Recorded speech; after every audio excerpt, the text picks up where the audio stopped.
Hello everyone.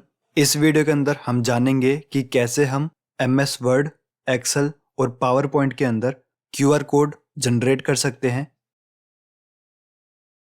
तो यहाँ पर मैं इसको एक्सेल के अंदर जनरेट कर रहा हूँ। बाकी इसका यूज़ वर्ड और पावर पॉइंट के अंदर सेम ही होने वाला है।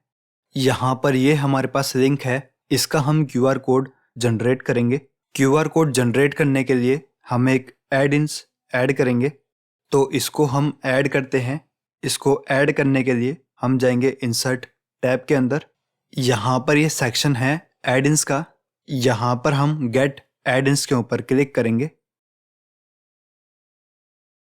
यहाँ पर हम QR लिखकर सर्च करेंगे।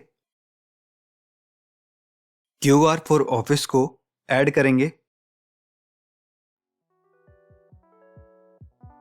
जब ये ऐड हो जाएगा तो साइड में हमारे पास एक डायलॉग बॉक्स ओपन होगा।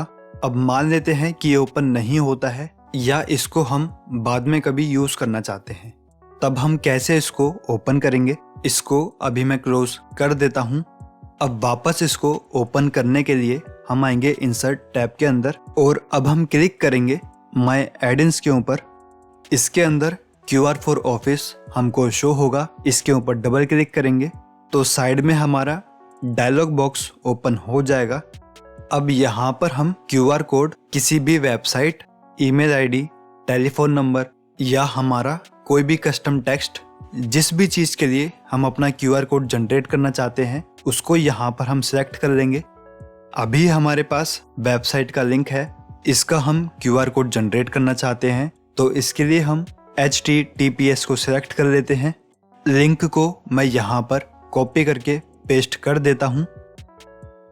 यहाँ से इसका कलर हम चेंज कर सकते हैं। यहाँ से हम QR कोड का साइज सिलेक्ट कर लेंगे।